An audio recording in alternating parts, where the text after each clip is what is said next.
Le Bitcoin a pile clôturé au-dessus des 20 100 $. Ce n'est pas une zone anodine et on verra pourquoi. Dans cette vidéo, nous allons voir différents graphiques nous permettant de voir s'il faut prendre une position long terme, court terme, à la hausse ou à la baisse pour le Bitcoin. Également des graphiques extrêmement pertinents qui passeront dans cette vidéo.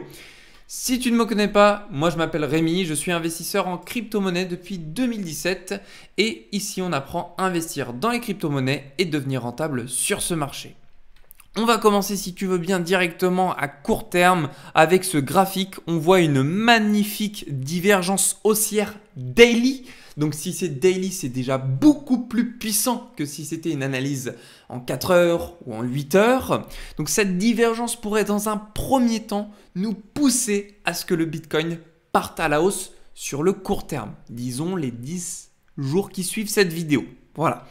Donc ça, c'est une première donnée. Deuxième donnée, encore une fois, sur le RSI. On a dépassé le niveau des 39.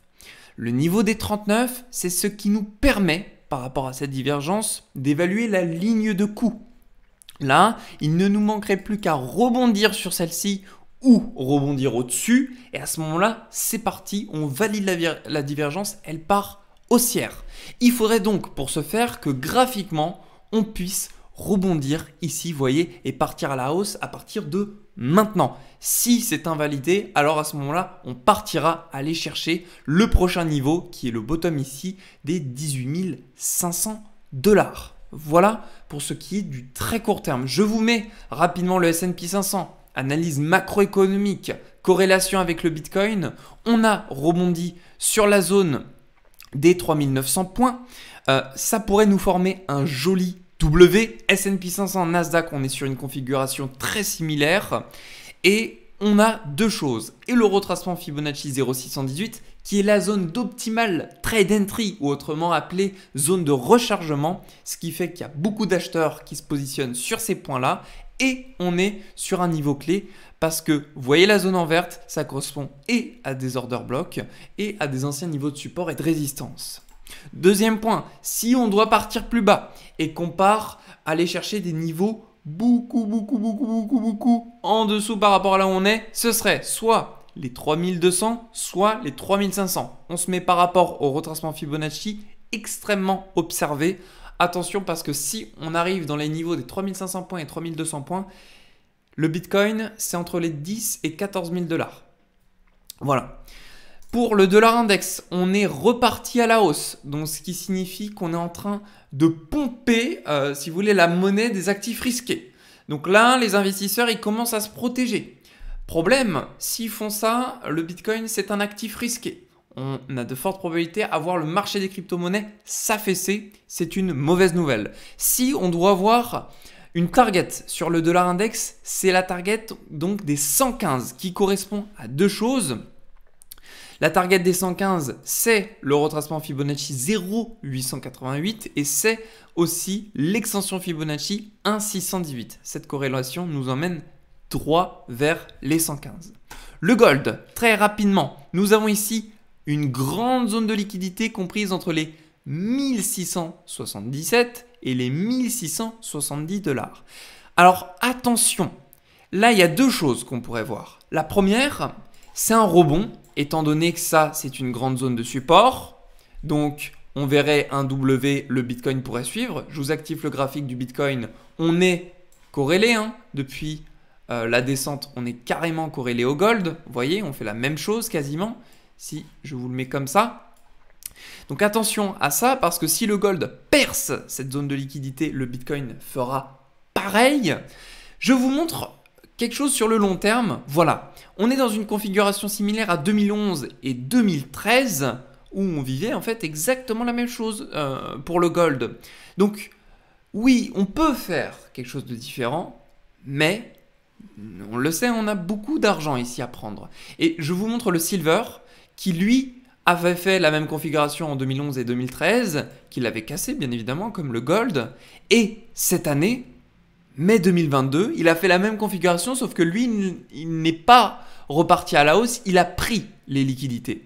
Donc attention à ça, parce que si on fait la même chose que le silver, On n'est pas sorti de l'auberge pour ce qui est du bear market au niveau du Bitcoin, qui lui est très corrélé au gold actuellement. Regardez ici, ce graphique est juste magnifique. On a là le pourcentage de retracement depuis l'ATH de chaque bull run du Bitcoin. 2011, moins 93%. Donc 2015, on a vécu jusqu'à moins 80%. 2019, moins 83. Et là, on est... Et d'ailleurs, je crois qu'il y a une erreur. Hein, 2015, c'est faux. 2015, c'est faux. J'avais noté les retracements, c'est plus bas. Ça va être moins 86. Je vous montrerai ça juste après. Et là, on a moins 72%. Donc, ce qui m'inquiète par rapport à aujourd'hui, c'est qu'on n'a pas fait un retracement logique par rapport à ce qu'on avait fait cycliquement dans le passé. Donc, si on doit atterrir sur des niveaux logiques, ce serait soit les 78%, soit on pourrait même aller chercher les 80-82%. Et je vais vous montrer de suite le côté cyclique. Si je retrouve le graphique, ce serait génial. Non. Là. Ici, vous voyez, je vous disais, le retracement qu'on avait vécu en 2014-2015, c'est moins 87%. On n'avait pas eu cette mèche qui a été comprise puisque ce graphique évalue par rapport aux clôtures. Donc ici, qu'est-ce qu'on voit? On voit un Bitcoin qui, s'il atterrit au moins 80%, on serait à 13 500 $. Et si on fait jusqu'à cette trendline moins 78%, on va le faire de suite, toc toc toc, on serait à 14 800 $. Donc attention, sur un investissement long terme, on est déjà bien. Il n'y a aucun problème là-dessus. Par contre, sur le court terme, retenez ceci, le mois de septembre, c'est le pire mois pour les crypto-monnaies. C'est-à-dire que l'on clôture pour la plupart du temps dans le négatif. Le Bitcoin, s'il veut clôturer en négatif pour ce mois de septembre, je vais vous l'afficher en mensuel, les bougies, il va falloir qu'il aille sous le niveau des 20 000 $ pour clôturer en négatif. Qui dit clôturer sous les 20 000 $, qui dit perdre le niveau de l'ATH de 2017. Qui dit donc d'aller probablement combler cette zone d'imbalance pour aller chercher la zone des 13 800 $. Donc attention à ça. Faut surveiller la clôture du mois de septembre. J'aurai un œil vraiment très aiguisé là-dessus et je vous le partage parce que c'est selon moi très important. Maintenant, regardez ici, on a quelque chose d'extrêmement cyclique. On a beaucoup d'informations dans cette vidéo. On a ici donc le Bitcoin qui nous affiche des patterns toujours similaires. On a ici une première correction, une montée, un premier retracement à la hausse pour le bear market, deuxième descente, deuxième retracement à la hausse, première liquidation, deuxième liquidation et on départ bull run. Ok, on refait. Première descente, premier retracement, deuxième retracement à la hausse, deux liquidations, on repart pour un bull run. On refait. Descente, premier retracement, deuxième retracement, première liquidation, deuxième liquidation, on repart en bull run. Là, il y a deux choses qui peuvent se passer. Soit on a fait un premier retracement, deuxième retracement, on attend la première liquidation, on repart tout gentiment, deuxième liquidation et on repart en bull run. Ok. Soit là, ça c'est la liquidation. Mais alors vous me direz que cycliquement, le retracement, ce serait ça. Et donc ça veut dire que la deuxième liquidation, elle sera au niveau des 19 000 $.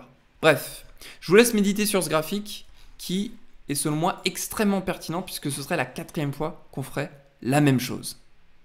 Et puis, je souhaite vous montrer rapidement sur du court terme les positions des retails et des professionnels traders. Ici, on a les retails qui commencent tout doucement à reprendre de l'ampleur, des positions acheteuses, ce qui pousse le prix généralement à partir à la baisse, puisque plus on a de positions acheteuses, plus le prix part vers le bas pour prendre massivement les liquidités, et les pros commencent à vendre. Attention à ça. Si les pros commencent à vendre, ils ont souvent raison, pas toujours, hein, ils se sont trompés, mais là on le voit graphiquement, hein, on a une grande poussée, hein, on est à 68% d'acheteurs au niveau des retails, ce qui pousse généralement le prix à partir vers le bas. Au niveau de ce graphique qui est ma foi assez drôle, puisque c'est clairement un troll, hein, cet arc-en-ciel, mais je vous souligne ça rapidement parce qu'on serait techniquement sur un bottom par rapport à cet arc-en-ciel qui est fait sous échelle logarithmique. Ça ne veut pas exclure le fait qu'on peut partir en dessous. On l'a fait légèrement en 2018-2019. Donc on peut faire la même chose, on peut partir en dessous. Mais voilà, par rapport à là, on est sur un investissement long terme vraiment pertinent. Donc vous pouvez vous fier à ça. De toute façon, je vais vous montrer ça. Regardez. Ici, on est clairement, d'après ce graphique, le Relative Unrealized Profit sur un niveau clé d'achat. Vous voyez cette zone verte, ça nous a toujours montré des points d'achat. On a même une zone rouge qui nous montre des points de vente. C'est excellent. Vous pouvez vraiment vous y référer si vous voulez acheter ou vendre du Bitcoin sur le long terme. Et là, on est actuellement, je vous zoome ça très rapidement, dans la zone verte. Donc à vous de faire votre choix. Si vous croyez aux fondamentaux du Bitcoin, achetez du Bitcoin tout de suite. Je dis que ce n'est pas un conseil, mais vous serez à côté de moi en tant qu'ami. Je vous aurais dit d'en acheter aussi, c'est pas grave. Et là, je voulais vous montrer rapidement le Trends, Google Trends, qui nous montre clairement un désintérêt du Bitcoin. Voilà, je terminais là-dessus pour vous dire que sur court terme, on peut encore partir plus bas car il n'y a pas de hype pour provoquer ce fameux bull run que tout le monde attend. Voilà pour la vidéo du Bitcoin. J'espère que cette vidéo vous a plu. Vous avez le premier lien dans la description pour rejoindre notre Discord, qui est un magnifique Discord d'entraide. On est tous là à apporter énormément de valeur. Vous avez des briefs avec l'impact haussier-baissier chaque matin, du lundi au samedi. Je vous laisse regarder tout ça. C'est le premier lien dans la description. Merci d'avoir regardé cette vidéo et je vous souhaite à tous une très belle journée. Prenez soin de vous. On se retrouve dans la prochaine vidéo.